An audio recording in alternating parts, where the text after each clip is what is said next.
हाय everyone, once again welcome back. आज हम बात करने वाले हैं ग्रामर की। ग्रामर सीखें या फिर ना सीखें। काफ़ी सारे स्टूडेंट्स को ये क्वेश्चन होता है कि हम ग्रामर सीखें या फिर ना सीखें, आखिर स्टार्ट कहाँ से करें।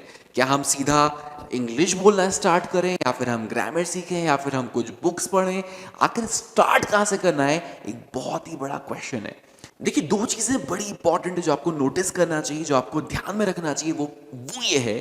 पहली चीज, आपका पास्ट में बैकग्राउंड क्या रहा है। बैकग्राउंड का मतलब सिंपल सा ये है कि आप इंग्लिश के कितना टच में रहे हैं, आपने इंग्लिश को कितना सुना है, कितना देखा है, कितना फील किया है, कितना एक्सपीरियंस किया है। अगर आपने मूवीज इंग्लिश में देखी है, अगर आपने बुक्स इंग्लिश में पढ़ी है, अगर आपने नॉवेल्स पढ़ी है इंग्लिश में, अगर आपके टीचर्स मोस्ट इंपॉर्टेंटली अगर वो इंग्लिश में बात किया करते थे, तो इसका मतलब ये है कि आपके अंदर बहुत सारी इंग्लिश है, बस आपको प्रैक्टिस करके उसे बाहर निकालना है।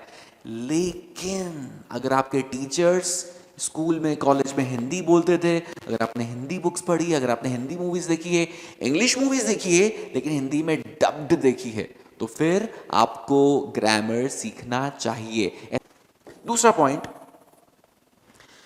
ऐसा देखा गया है कि जो स्टूडेंट्स इंग्लिश जिन्होंने सुनी है बहुत पास्ट में, बुक्स पढ़ी हैं, मूवीज देखी हैं, उनका जो सेंटेंस फॉर्मेशन होता है, जब वो कोई चीज लिखते हैं तो वो सेंटेंस फॉर्मेशन नेचुरली वो सही होता है। और ऐसे स्टूडेंट जो इंग्लिश के टच में नहीं होते हैं, जब वो कोई चीज लिखते हैं तो वो गलत लिखते हैं, गड़बड़ करते हैं, मिस्टेक्स करते हैं। इसी वजह से या तो वो इंग्लिश नहीं बोल पाते हैं या फिर वो गलत इंग्लिश बोलते हैं। काफी सारे स्टूडेंट्स ने ये सुना होता है यूट्यूब पे, काफी सारे लोग ये कहते हैं कि आप इंग्लिश बोलो क्योंकि प्रैक्टिस जरूरी है, इंग्लिश बोलने से आती है, और वो इंग्लिश बोलना शुरू कर देते हैं।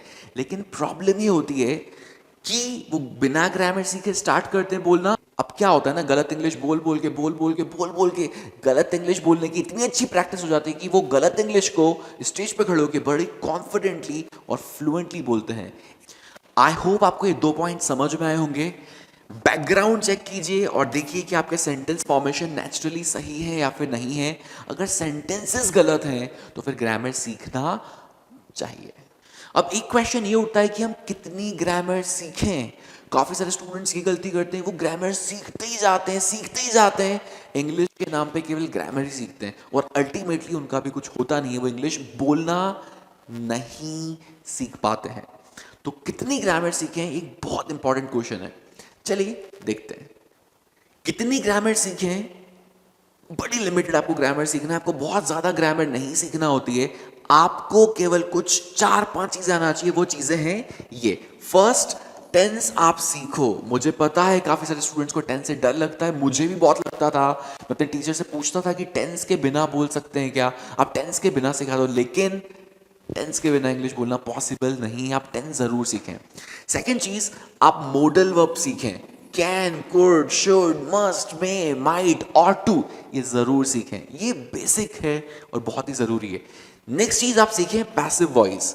आप टेंस के पैसिव वॉइस सीखें, आप मॉडल वर्ब्स के पैसिव वॉइस सीखिए। इसके बाद आप सीखिए छोटे छोटे से words, prepositions, in, on, at, into, before, after, ये सारी चीजें।